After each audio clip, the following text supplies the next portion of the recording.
अस्सलामुअलैकुम दोस्तों, मेरा नाम डॉक्टर लियसगर है और आज की इस वीडियो में हम डिस्कस करने जा रहे हैं new PMDC MDCAT curriculum.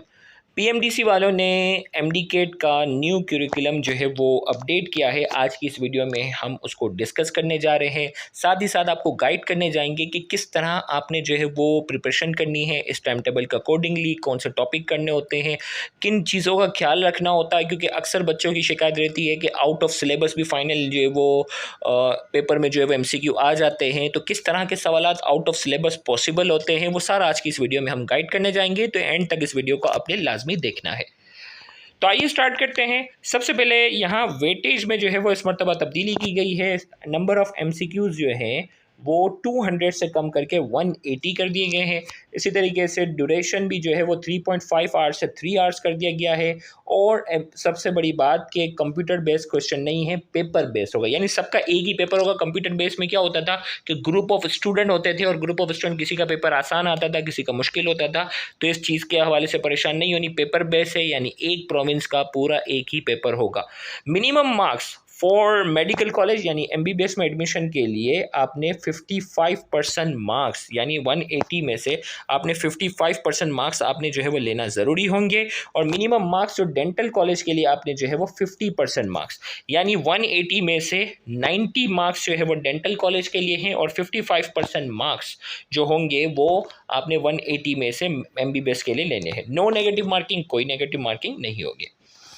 सबसे एक और बड़ी चेंजेस जो इस बार की है इन्होंने वो ये है कि बायोलॉजी के जो सवालात हैं वो सबसे ज़्यादा बढ़ा दिए हैं। यानी 45% आपका जो पेपर होगा वो सिर्फ और सिर्फ बायोलॉजी पे होगा और 81 एमसीक्यू हैं। तो अक्सर बच्चे जो हैं वो परेशान होते हैं जो बायोलॉजी में बहुत अच्छे होते हैं, लेकिन उनको फिजिक्स केमिस्ट्री की कैलकुलेशन जो होती है वो बहुत ज़्यादा परेशान कर देती हैं। तो उन बच्चों के लिए गोल्डन चांस है जो मेडिकल की फील्ड में स्ट्रॉन्ग हैं वही एमबीबीएस और बीडीएस में जाएँ, ये बहुत बड़ी बात है। केमिस्ट्री की अगर हम बात करते हैं 45 एमसीक्यू हैं यानी 25%, और फिजिक्स को उन्होंने जस्ट 20% कर दिया है यानी 36 एमसीक्यू।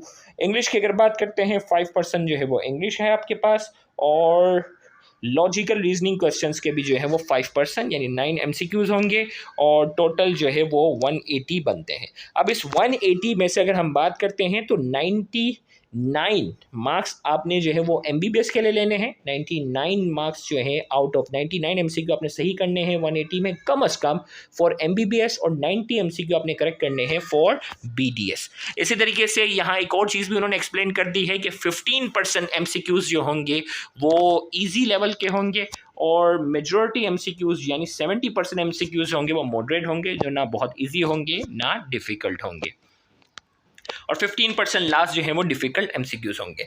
अब यहाँ हमारे पास जो है वो कुछ उन्होंने टॉपिक्स के हवाले से भी जो है वो तब्दीली की है। सबसे पहले मैं एक बात क्लियर करता चलूँ कि आपने जो है वो यहाँ लर्निंग आउटकम्स पे अक्सर स्टूडेंट फोकस करते हैं और फिर फाइनल एमडीकेट के पेपर में चले जाते कहते आउट ऑफ सिलेबस सवाल थे। तो लर्निंग आउटकम्स को जो है वो आपने ज़्यादा जो है वो सीरियस नहीं लेना। जो चैप्टर लिखा हुआ यानी ए सेलुलर लाइफ, तो आपने ए सेलुलर लाइफ का चैप्टर पूरा करना है फॉर सेफ। जो चैप्टर नहीं है वो नहीं करना, जो चैप्टर है वो पूरा करना है। तो इसी तरीके से ए सेलुलर लाइफ जो है इसमें वायरस, एड्स एंड एचआईवी ये अक्सर स्टूडेंट जो है वो देखते हैं, फिर इसके अलावा सारे टॉपिक जो है वो छोड़ देते हैं। बैक्टीरियोफेज वायरस वगैरह को बिल्कुल इसकी बेसिक्स को छोड़ देते हैं, फिर कहते हैं आउट ऑफ सिलेबस सवाल था नहीं। इसी तरीके से बायो एनर्जेटिक्स की अगर हम बात करते हैं, बायो एनर्जेटिक्स में यहाँ रेस्पिरेशन की बात की गई है, फोटोसिंथेसिस का जो है वो पोर्शन जो है वो उन्होंने हटा दिया है, लेकिन फॉर सेफ्टी आप जो है वो फोटोसिंथेसिस को भी एक आप थोड़ा सा टच कर लीजिएगा ताकि आप परेशानी ना हो। फिर आपके पास जो है वो बायोलॉजिकल मॉलिक्यूल्स हैं। इसी तरीके से biological molecule, biological importance of water, carbohydrate, protein, lipids, ये जो यहाँ डिटेल जो दी गई है लर्निंग आउटकम्स, ये तो आप भले देखें, उनको बेस्ट करना है, लेकिन आपने कार्बोहाइड्रेट है तो कार्बोहाइड्रेट पूरा करना है, प्रोटीन है तो पूरा। और बायोलॉजिकल मॉलिक्यूल्स में आपको सजेशन दूंगा कि आप ऑलमोस्ट ये तो पूरा ही यहाँ दिखा हुआ है राइबोन्यूक्लिक एसिड। अब यहाँ राइबोन्यूक्लिक एसिड दिया हुआ है ना, तो अक्सर बच्चा जो वो डीएनए के हवाले से परेशान हो जाता है, न्यूक्लिक एसिड की बेसिक के हवाले से परेशान हो जाता है। नहीं, बायोलॉजिकल मॉलिक्यूल्स आपने पूरा चैप्टर करना है। फिर cell structure, prokaryotes and eukaryotic cell, फिर इसके बाद साइटोप्लाज्मिक ऑर्गेनेल यहाँ जो आउटकम में अक्सर बच्चा कहता है nucleus, endoplasmic reticulum, Golgi apparatus और माइटोकॉन्ड्रिया। फिर बच्चा कहता है कि नहीं वो ग्लाइऑक्सीसोम नहीं है, लाइसोसोम नहीं है। भाई ये आपको एग्जांपल के तौर पे यहाँ बताए गए हैं। साइटोप्लाज्मिक ऑर्गेनेल आपने सारे करने। फिर क्रोमोसोम है, क्रोमोसोम की केमिकल कंपोजिशन एंड फंक्शन के हवाले से बात की गई है। फिर बायोलॉजी में जो है वो रिसेप्टर्स के बारे हवाले से बात की गई है। अब अक्सर बच्चों ने कल मुझसे कहा कि सर केमिकल और नर्वस कोऑर्डिनेशन नहीं है, तो बेटा देखो न्यू सिलेबस में ये मौजूद है। नर्व इम्पल्स, रिफ्लेक्सेस, ये न्यूरॉन के हवाले से सारी चीज़ें आपने करनी है। ब्रेन हमारे पास है पार्ट। फिर एंजाइम है, mode of action of enzyme, factor effect, rate of enzyme, inhibitors के टाइप्स। फिर एवोल्यूशन है, कॉन्सेप्ट ऑफ एवोल्यूशन है, लामार्किज्म, डार्विज्म। अब ये बच्चा सिर्फ लामार्क और डार्विन ये कर लेता है, जबकि एविडेंसेस ऑफ एवोल्यूशन और ये सारी चीज़ें आपने करनी है। इससे बाकायदा सवाल बनेंगे। ये यहाँ लर्निंग आउटकम्स का मतलब ये नहीं है कि सिर्फ यही करना है और इसके अलावा आपने आंखें बंद कर लेना। नहीं। फिर रिप्रोडक्शन की बात करेंगे, human reproductive system, menstrual cycle, sexually transmitted disease. फिर इसके बाद सपोर्ट इन मूवमेंट में human skeleton, muscles, skeletal muscles, फिर मसल कॉन्ट्रैक्शन, जॉइंट, आर्थराइटिस। फिर इनहेरिटेंस, सबसे अहम और conceptual chapter, Mendel's law of inheritance, gene linkage, crossing over, x link, recessive inheritance. देखो इसमें यहाँ सिंपल दिया गया, जबकि यहाँ आपके पास एपिस्टेसिस और ये फिनोमिना भी आपने मिस नहीं करने, क्योंकि इससे रिलेटेड भी सवाल निकलेंगे। सर्कुलेशन में human heart, cardiac cycle, phases of heart beat, blood vessels, lymphatic system. Immunity में स्पेसिफिक डिफेंस मैकेनिज्म। इनेट को भी देखना है, इनेट के बेसिक कंपोनेंट क्या हैं, तो ही तो स्पेसिफिक समझ में आता है। तो बच्चा सिर्फ स्पेसिफिक डिफेंस सिस्टम देख ले, थर्ड लाइन और फोर्थ लाइन डिफेंस को, और इनेट इम्यून सिस्टम को पूरा नज़रअंदाज करता है। नहीं, आपने ऐसा नहीं करना। रेस्पिरेशन में ह्यूमन रेस्पिरेटरी सिस्टम की अगर हम बात करते हैं, ये है। डाइजेशन में ह्यूमन डाइजेस्टिव सिस्टम, जो वो इनिशियली जो आया था पीएमडीसी के सिलेबस में ये नहीं था, लेकिन अब डाइजेस्टिव सिस्टम उन्होंने पूरा शामिल कर दिया है। और साथ ही साथ होम्योस्टेसिस, पिछले 2-3 सालों से होम्योस्टेसिस नहीं था, लेकिन इन्होंने होम्योस्टेसिस में किडनी से रिलेटेड सारी चीज़ें दे दी हैं। थर्मोरेगुलेशन और एक्सक्रीशन तीनों जो है वो उन्होंने शामिल कर दी हैं। और इसी तरीके से बायोटेक्नोलॉजी का चैप्टर का जो है वो इजाफा किया है। बायोटेक्नोलॉजी में भी यहाँ इन्होंने वैक्सीन के हवाले से, डीएनए आरएनए प्रॉप के हवाले से, मोनोक्लोनल एंटीबॉडीज़। बट मैं आपको रिकमेंड करूँगा, और हमारे रजिस्टर्ड ग्रुप में मैं आपको बायोटेक्नोलॉजी का पूरा चैप्टर करवाऊँगा, और आपने भी करना है, क्योंकि ये लर्निंग आउटकम से चीज़ें हट कर भी इसमें आएंगी, लेकिन बायोटेक्नोलॉजी का पूरा चैप्टर करेंगे तो आप सेफ साइड रहेंगे। फिर केमिस्ट्री की अगर हम बात करते हैं, पहले फंडामेंटल कॉन्सेप्ट्स है, मोल्स एंड एवोगैड्रोस हैं, इससे रिलेटेड इक्वेशन, केमिकल रिएक्शंस वगैरह। लेकिन सबसे अच्छी बात यह कि अब इसका वेटेज जो वो कम कर दिया बायोलॉजी के मुकाबले में, लिमिटिंग एंड एक्सेस रिएक्टेंट। फिर इसी तरीके से परसेंटेज यील्ड, इसी तरीके से एक्चुअल यील्ड। फिर इसके बाद जो एटॉमिक स्ट्रक्चरल चैप्टर आ जाता है, discovery of proton, Planck's quantum theory, quantum number, shape of orbital, spectrum of hydrogen, electronic configuration. ये सारी चीज़ें हैं, लेकिन आपने इसकी ये सारी चीज़ें करनी है। गैसेस में फिर kinetic molecular theory of gases के हवाले से है, इसमें सारे गैस लॉज हैं, Boyle's law, Charles law, ideal gas equation और रियल एंड आइडियल गैस के दरमियान डिफरेंस। फिर जो है वो आपके पास लिक्विड वाले पार्ट आ जाते हैं, properties of liquid, kinetic molecular theory की बेसिस पर, एवापोरेशन, बॉइलिंग पॉइंट। मतलब ये तीनों जो है वो सॉलिड लिक्विड गैस वाले आपने जो है वो ऑलमोस्ट पूरे चैप्टर करने हैं, सारे टॉपिक ही दिए गए हैं। केमिकल इक्विलिब्रियम का फिर चैप्टर की बात करते हैं, बहुत ही कॉन्सेप्चुअल चैप्टर। ली चैटलर्स प्रिंसिपल, सॉल्युबिलिटी प्रोडक्ट इसमें है, कॉमन एंड इफेक्ट है, बफर सोल्यूशन और हेबर प्रोसेस है। तो हेबर प्रोसेस और कॉन्टैक्ट प्रोसेस भी आपने करना है, मतलब ये भी आपने ऑलमोस्ट पूरा करना है। Chemical kinetics, factor affecting rate of reaction, order of reaction, rate constant, ये सारी चीज़ें हैं। फिर thermodynamics, exo and endothermic reaction, और फिर डिफरेंट टर्म्स यूज़ हैं, internal energy, law of thermodynamic, Hess's law, enthalpy. फिर आपके पास जो है वो इलेक्ट्रोकेमिस्ट्री आ जाती है, redox reaction, oxidation and reduction, balancing equation आपने करनी है, standard hydrogen electrode potential, VSEPR theory आ जाती है केमिकल बॉन्डिंग में, सिग्मा पाई बॉन्ड, हाइब्रिडाइजेशन का concept, VSEPR theory, dipole movement, application of dipole movement आपके पास आ जाएगी।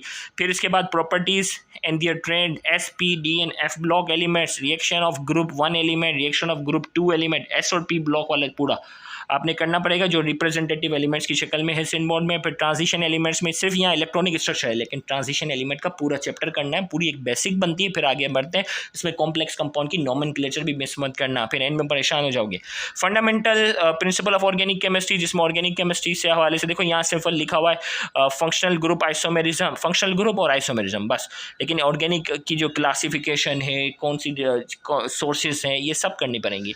हाइड्रोकार्बन की हम बात करेंगे, नॉमेनक्लेचर नोमेनक्लेचर ऑफ अल्केन है, फिर इसके बाद जो है वो फ्री रेडिकल मैकेनिज्म है, फिर शेप ऑफ अल्कीन है, नोमेनक्लेचर ऑफ अल्कीन है, structure and reactivity of alkyne, फिर आपके पास बेंजीन आ जाता है, फिर बेंजीन के रिएक्शन आ जाते हैं, केमिकल रिएक्शन, फिर इसके बाद जो है वो IUPAC अल्काइन की आ जाएगी, अल्काइन के बाद जो है वो रिएक्शन आ जाएंगे अल्काइन के, सब्स्टिट्यूशन एडिशन रिएक्शन, मतलब ऑलमोस्ट इन्होंने यहाँ एग्जाम्पल के तौर पर बहुत सारी चीज़ें दी हैं, लेकिन ऑलमोस्ट पूरा चैप्टर करना है। फिर अल्काइल हैलाइड्स की अगर हम बात करते हैं, अल्काइल हैलाइड्स में आपके पास सब्स्टिट्यूशन और एलिमिनेशन के दरमियान डिफरेंस और एसएन रिएक्शन, एलिमिनेशन रिएक्शन, फिर अल्कोहल और फिनॉल के भी आपके पास नोमेनक्लेचर, स्ट्रक्चर, रिएक्टिविटी सारी इसमें दी गई हैं। फिर एल्डिहाइड और कीटोन की भी ये सारी वही पैटर्न की बेस पे होगा। फिर कार्बोक्सिलिक एसिड आ जाता है, सेम यही पैटर्न कार्बोक्सिलिक एसिड का होगा। फिर मैक्रोमोलिक्यूल्स में क्लासिफिकेशन ऑफ प्रोटीन आ रहा है। फिर इसके बाद जो है वो इंपॉर्टेंस ऑफ प्रोटीन, मैक्रोमोलिक्यूल में बायोकेमिस्ट्री वाला पूरा। एक चीज़ जो इजाफा किया वो इंडस्ट्रियल केमिस्ट्री का है, एडहेसिव डाइज एंड पॉलीमर्स। तो मैं आपको सजेशन दूंगा कि इंडस्ट्रियल केमिस्ट्री वाला भी पूरा चैप्टर करना, छोटा सा चैप्टर है वो आपने करना है, और एंजाइम वाला पार्ट भी यहाँ ऊपर दिया गया जो बायोमोलिक्यूल से रिलेटेड है। फिजिक्स जो कि सबसे कम पोर्शन कर दिया है, 20% कर दिया गया, इसमें वेक्टर वाला चैप्टर पहले नहीं था, वेक्टर और इक्विलिब्रियम को शामिल किया है। फिर displacement, velocity, acceleration, uniform and variable acceleration, projectile motion, ideal projectile, projectile velocity, projectile की फिर एप्लीकेशन है कि मैक्सिमम रेंज कब होगी, ये होगी, पूरा कॉन्सेप्ट आपको जो है वो रजिस्टर्ड ग्रुप में भी हम एक्सप्लेन करेंगे। न्यूटन्स लॉ ऑफ मोशन आपके पास हैं, इसमें शामिल किए गए हैं, और फिर लीनियर मोमेंटम शामिल किया गया, Newton second law of motion शामिल किया गया, कोलिजन की जो है वो चीज़ें की गई हैं, इलास्टिक एंड इनइलास्टिक कोलिजन, जो कि न्यू बुक के अंदर जो है वो इतनी डिटेल नहीं है, लेकिन हम आपको उसमें ज़्यादा डिटेल में करवाएंगे कि कोलिजन के हवाले से जो केसेस बन सकते हैं।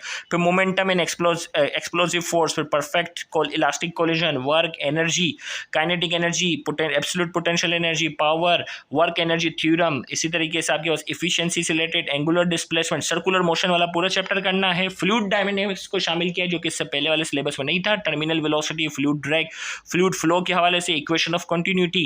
फिर इसके बाद वेव आ जाता है, motion of wave, progressive wave, characteristics of wave, wave से रिलेटेड सारी चीज़ें आपने करनी पड़ेंगी। Newton formula for the speed of sound, अब इस वेव के अंदर साउंड भी छुपा हुआ है, साउंड वाला टॉपिक भी करना होगा, साउंड पे कौन कौन से फैक्टर असरअंदाज होते हैं, सुपरपोजिशन ऑफ वेव। फिर इसके बाद स्टेशनरी वेव, फिर ऑर्गन पाइप्स वाला टॉपिक जो है वो उसमें शामिल किया गया, superposition of wave, simple harmonic motion आ गए, यानी सिंपल हार्मोनिक मोशन से रिलेटेड सारी वो चीज़ें करनी है। फिर इसके बाद हीट की बात आ जाती है, thermal equilibrium, molar specific heat, फिर वर्क, फिर थर्मोडायनेमिक्स आ जाता है। थर्मोडायनेमिक्स में आपके पास जो है वो फर्स्ट लॉ ऑफ थर्मोडायनेमिक्स यहाँ मेंशन है, लेकिन मैं आपको सजेशन दूंगा कि फर्स्ट लॉ ऑफ थर्मोडायनेमिक्स के साथ सेकंड लॉ ऑफ थर्मोडायनेमिक्स को भी आप जो है वो थोड़ा बहुत कवर कर लीजिएगा, ताकि आपको उससे रिलेटेड कोई परेशानी ना हो। फिर इसके बाद जो है वो इलेक्ट्रोस्टैटिक्स वाली पार्ट की हम बात करेंगे, कूलम्स लॉ, इलेक्ट्रिक फील्ड के बाद सिंपल देखो नाम दिए गए, फिर इलेक्ट्रिक फील्ड इंटेंसिटी की जो एप्लीकेशंस हैं ये सारी आपने करनी है। फिर करंट इलेक्ट्रिसिटी में स्टेडी करंट क्या होता है, Ohm's law, factor affecting reactant, internal resistance, maximum power, और इसी तरीके से रेजिस्टेंस निकालने का जो तरीका है वो भी सीख लेना है, क्योंकि रजिस्टर का यहाँ जिक्र है। मैक्सिमम फ्लक्स, मैग्नेटिक फ्लक्स, यहाँ मैग्नेटिक फ्लक्स की बात हो रही है, इलेक्ट्रोमैग्नेटिज्म वाला पार्ट है, मोशन ऑफ चार्ज। फिर देखें यहाँ देखो इसमें कितनी कम डिटेल है, इलेक्ट्रोमैग्नेटिज्म में सिर्फ 3 यहाँ जो है वो टॉपिक के हवाले से यहाँ बात बताई गई है, और फिर इलेक्ट्रोमैग्नेटिक इंडक्शन करके फैराडेस लॉ है। यहाँ आपने इसमें ये चैप्टर इलेक्ट्रोमैग्नेटिज्म वाला आपने पूरा करना है, मैग्नेटिक फील्ड वाला, इलेक्ट्रोमैग्नेटिक इंडक्शन वाला, ये सारे लर्निंग आउटकम वाली चीज़ें जो है वो बहुत थोड़ी थोड़ी लिखी हैं, तो इसके ऊपर रिलाई मत करना। अल्टरनेटिंग करंट वाले चैप्टर का जो है वो इजाफा किया है, अल्टरनेटिंग करंट और फेज़ वगैरह के हवाले से आपको बताया जाएगा कि अल्टरनेटिंग करंट किस तरह इंडक्टर से, कैपेसिटर से गुजरता है, तो ये सारी चीज़ें होंगी। इलेक्ट्रोमैग्नेटिक स्पेक्ट्रम के हवाले से, फिर इलेक्ट्रॉनिक्स के हवाले से है, फिर डॉन ऑफ मॉडर्न फिजिक्स है, एटॉमिक स्पेक्ट्रा के हवाले से। एटॉमिक स्पेक्ट्रा में देखो डिटेल कितनी, देखो डॉन ऑफ मॉडर्न फिजिक्स में यहाँ particle model of electric in terms of photon, बस आगे जाके ख़त्म कर दी। जबकि आपने रिलेटिविटी के बगैर तो मॉडर्न फिजिक्स नामुकम्मल है, तो रिलेटिविटी आपने जो है वो स्पेशल थ्योरी ऑफ रिलेटिविटी वगैरह ये तो बहुत ज़्यादा फिजिक्स की जान है, तो इसके बगैर आप मत सोचना कि आपका पेपर निकलने वाला है। फिर एटॉमिक स्पेक्ट्रा है, describe and explain atomic spectra. फिर न्यूक्लियर फिजिक्स है, न्यूक्लियर फिजिक्स की यहाँ चंद जो चीज़ें दी गई हैं ये सारी हमारे कोर्स में शामिल भी हैं।